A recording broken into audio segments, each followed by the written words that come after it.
幸福到万家又登报纸，郑晓龙夸赞赵丽颖有何幸福的气质。幸福到万家又登报纸了，这一次是《环球时报》。导演郑晓龙接受《环球时报》专访，以现实主义态度拍好作品。在被问到在选演员时比较注重哪些方面时，郑晓龙首先说道：看气质和角色是否吻合，气质吻合演起来比较容易，演技和外貌都是其次。说白了，也就是角色适配度的问题。当一个演员与角色相对适配了的话，那么演起来就相对容易。我们往往都看重演员的演技和外貌，但是说实话，没有相对的适配，即使再好的演技和外貌，也巧妇难为无米之炊。可见角色的适配有多么重要。尤其在一些偶像剧中，我们又都会说 CP 感，这也是一种适配。而对于一些类型剧，还必须要有着对应气质的演员出演，不可能让偶像剧的男女主去演农村题材剧，也是这个道理。而对于赵丽颖的选择，郑晓龙夸赞道：这次选赵丽颖，她本身就是从农村出来的，对农村比较熟悉。我觉得她身上有何幸福的气质，有一股倔劲儿。其次，我前段时间说过要把演员的选择权还给导演，导演会反复看甚至修改剧本，所以最清楚用什么样演员的应该是导演。郑晓龙对赵丽颖并不陌生，刚出道时郑晓龙就和赵丽颖合作过，所以知道其出身。时隔这么多年，也是在选角之时考虑到了这些，最终就定下了赵丽颖。而赵丽颖身上的那股倔劲儿，又是和角色和幸福相匹配的，所以更是适合。不过，在豆瓣评价中，很多网友对赵丽颖气质和演技提出了质疑和吐槽，给该剧打上了1星2星差评。当然可以看到，这些评价都是片面，不够客观公正的。另外，郑晓龙导演提到了演员选择权问题，在以往这一权利确实是导演拥有着绝对的话语权，可是近些年，导演正在丧失这一权利，往往都是资本推荐演员，挑选有流量有热度的艺人，而忽视了演员与角色的适配度，更不要说什么演技之类，也是导致佳作较少的一大原因。而这些演员本身基本功就较差，加上有着资本撑腰，导演很难去调教，最终拍摄一部戏，演技没有多大提高，最终还被观众诟病演技差。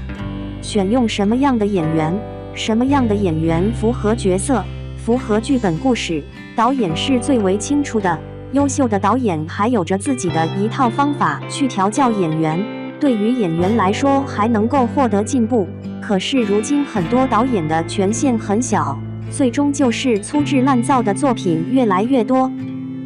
对于剧中如何展现村支书和村民们观念的一步步转变这一问题，郑晓龙导演说道：是幸福女主角在改变他们，让大家的法律意识逐步提高。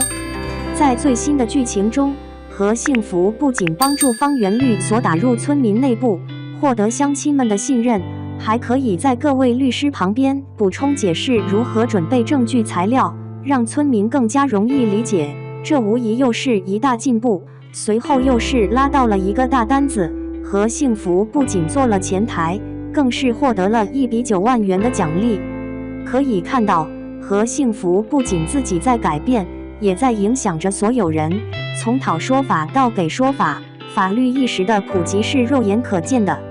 在万家庄之时，何幸福一直都是讨说法，为了理，而这其实就是最初的法律意识。然后到了城市，随着见识增多，力求上进，何幸福不仅坚持着一些底线原则，更是拓展了自我的业务能力。我们不能把法律做成生意，这和关涛的坚持是一致的，当然也让关涛对何幸福的信心递增，观念大改。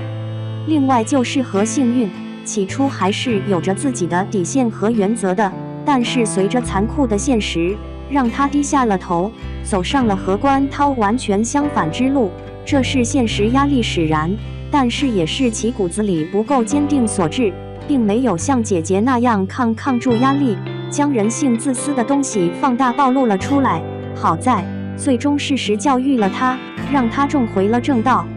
以普法作为故事线，不仅是现实的反映，更是人性的揭露。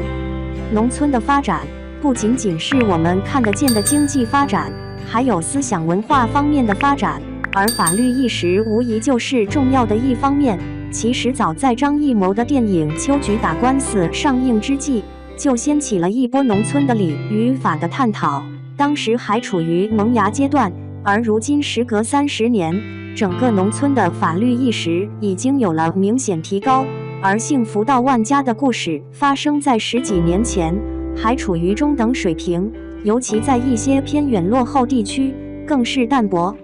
在剧中的万家庄显然是一个明星村，在精神、法治观念上存在的问题更是具有代表性，从婚闹到征地纠纷，这些极具代表性的事件也是如今见诸新闻报道中的。而在这些事件背后，无不是一个活生生的人，所以这一系列事件最终还是要解决人性的问题。